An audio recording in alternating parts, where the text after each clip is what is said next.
so watch your language, young man. All right. It's a family show. No, we're fine. We're fine. Okay. All right. If you're ready, I am ready. It's Marc-Andre Pigeon, right? Correct. Excellent. Yes. Well, Andrew enlightened me. Oh yeah, so it's like I like saying it's Jean-Paul or Jean-Claude. People that Jean-Claude Killy. Yeah, exactly. My favorite or Van Damme. Well, yeah, I don't know about that. Yeah. But, all right, we digress. If you're ready, I'm ready. I'm ready. All right, here we go. We are here at the 2017 Filene's Big Bright Minds in this wonderful town called Austin, Texas, where last night it was more like Canada last night here. Yeah. So we are here with Marc-Andre Pigeon. You are with the Canadian Credit Union Association Assistant Vice President. Chris. How are you, sir? I'm good. Yeah. Thank you. I'm really excited to be here. Oh, thanks. Yeah. As I was saying, I think Austin has this place in my mind because I almost did my graduate studies here. Okay. Yeah, University of Texas, Austin. Yeah, and my musical heroes from just down the road, Steve Earle, San Antonio. Oh, okay. Yeah, so it's kind of a cool place, you know. And Lyndon Johnson's from here, and I'm reading his biography, right? Well, from here, from very timely. Johnsonville, Texas. Well, there's LBJ, Free Wild type of stuff. Yeah. So I'm pumped to be here. Right on. So, you were talking? Are you presenting here today? I just did. Okay, what did you talk? I talked about banking and the interdiction against the use of those terms in Canada, right? Yeah. So there's a legislative restriction around that in Canada, and that's become more of a live issue after many years of kind of being dormant, where the federal regulator, took what we thought was a very reasonable approach to enforcing the restriction. That changed this summer. And so we've been really working to kind of get us back to that place where there's kind of a reasonable balance of thinking on this. Well, I remember being at the World Credit Union Council in Vienna, and obviously there was a big Canadian credit union contingent there, and we were all kind of like talking about it. It's like, what is going on? It was kind of I don't want to say ridiculous. That might be too strong of a term, but it's like, what? Really? You can't use that term? Well, I'll tell you, our members certainly feel that way. Okay. Right? They feel this is kind of absurd. Eddie? And it seems that way. I mean, I think our big struggle was just to get through the bureaucracy, and we have good relations with those folks. Sure.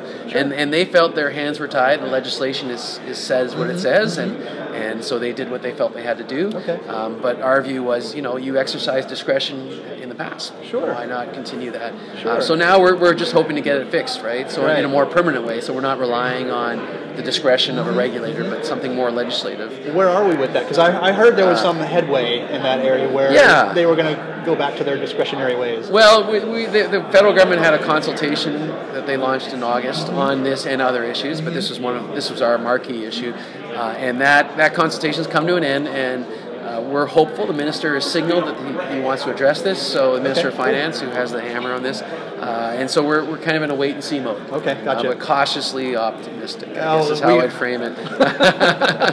Yeah. So, I mean, one thing, just for your listeners, it's really important to understand that credit unions in Canada are, by and large, regulated provincially, and we're dealing with federal regulators in this case. Okay. And they have encompassing. Yeah, they have jurisdiction over banking and banks, and so they want to protect that jurisdiction. And so this is a bit of a jurisdictional tussle too, and so that makes it a little more intriguing from a policy perspective. Some more wrinkles in there. There's a lot of wrinkles in this, and the fintech wrinkle, and there's all sorts of payments changes, and it's just there's a whole confluence of factors that have brought this to the fore that weren't there 10 years ago. Yeah, no doubt. Years ago. No doubt. Yeah, that's the context. Well, the thing that's always intrigued me is kind of the relationship between Canadian credit unions and American credit unions, or the influence. How is that relationship? Do you see? I want to get it from the Canadian perspective.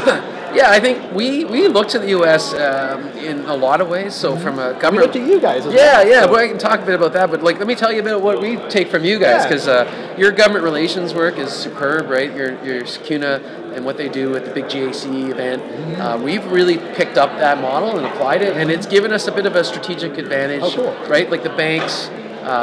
They lobby the back channels. They don't build, and they're not interested in building a lot of relationships with your backbench, what we call backbench MPs, people who aren't in cabinet and don't have a lot of decision-making power.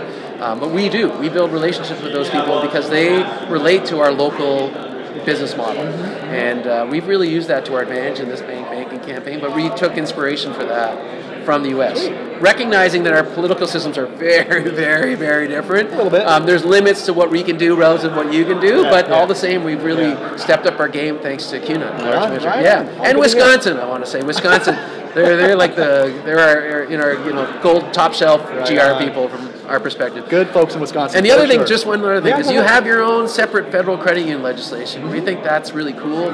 We don't have that in Canada. Our federal credit unions, which we have one so far and probably more in the near future, but they come in under the Bank Act. They have a separate section within the Bank Act that covers them, but we think, maybe it's really, we should do something like what you have here. Good to know. So again, we look to you for inspiration. Well, I think it's vice versa, so it goes both ways. Definitely. From the other end, I've seen Van City come up here in conversation in the last couple of days, and people do study tours, and we have some credit unions that, because we've been competing really head-to-head, and we don't have the tax advantages you have, and we've had to adapt to that harsher world for a longer time, I think we can maybe help with that part of things, right? We've kind of made our way in a pretty tough environment. I was talking about the banks owning 70-odd% of the market, 5 big banks, 6 big banks. We've lived that reality for a long time, and we've managed to carve out a space all the same. So I think there's lessons from both perspectives. Indeed. And speaking of that, kind of segues into my next question is like, what's going on with the Canadian Credit Union Association? What's the latest going on there today? Like our big issue? Sure. So banking. Besides what we just talked about. Yeah, we're hoping that's kind of in the rearview mirror. Our big issue is really around regulatory, not surprisingly, but around lending. There's a lot of concern amongst policymakers, and understandably, that the Toronto and Vancouver markets, housing markets, look like the U.S. did 10 years ago, but worse, right? Like the prices are out of this world. No one, young people can't afford to buy a house, and there's a concern about household debt levels, and so going with that is the policymakers have been ratcheting up their restrictions around underwriting. So we have a very increasingly prescriptive underwriting regime that trickles down to credit unions, even though we're provincially regulated. A lot of this lands on us. So it's getting in the way of our business model to some extent. Like, we want to be able to do some of the cool things that people were talking about here, being there for our members, having the discretion to be there for our members, and some of that's eroding. So that's our big challenge right now, because that's our business. We lend money, and increasingly the terms are being tightened up. And it's fine for the banks. They have a big network. They can sell loans easily. They have commoditized the products, and we don't. Our business model is, sure, we do a bit of that standard stuff. But we do some stuff that's a little that can't be packaged and sold easily, and we don't want to be hamstrung by that. Gotcha. We want to have a little bit of flexibility, but at the same time, we're always prudent, careful lenders. We have better loan loss performance, better delinquency rates. We know what we're doing. So we need to be conservative sometimes. We're very conservative, but at the same time, we want the flexibility to be less so if we need to be for our members, right? Very cool. Yeah. Wow, you guys got a lot on your plate. That's our big issue. Got a lot on your plate. Yeah. Hey, let's wrap up here with kind of what's your outlook for 2018? Obviously, 2017 has been a pretty good year for credit unions again. Yeah. So 2018, any challenges, any hurdles you see, or? The Canadian economy is doing quite well. So if that carries on, we'll do well too. Our big challenge is that housing market going to stay where it is, and we don't want to see a collapse, of course. We really don't want to see that happen. So that's one kind of little concern. I think the regulatory environment is another one, obviously, and then from a Canadian perspective, NAFTA. And how that plays out could have a really big impact on what the Canadian outlook looks like. Right? If that falls apart, we do a lot of trading with the U.S. and Canada and Mexico, and that's a bit at risk. So that's a big iceberg for us. Big iceberg. All right. Well, anything positive? No, I think what you guys are doing is positive. So I think what we're all doing is positive. Yeah, we have a good story to tell. We are the biggest lenders to small businesses in the country, and the small business community knows that. We have fantastic, members tell us we do great service, much better than our competitors, and we can tell a good story, and we're going to continue to tell that story this coming year and the years to come. You got it. Great message to end on. Marc-Andre, thank you so much for hanging out with us. Appreciate it. Yeah, thank you for the Canadian perspective. Love it. Appreciate it. All right, well done. Take care. Appreciate the time. Bye-bye. And you didn't have to do a gymnastic contortion to do the interview.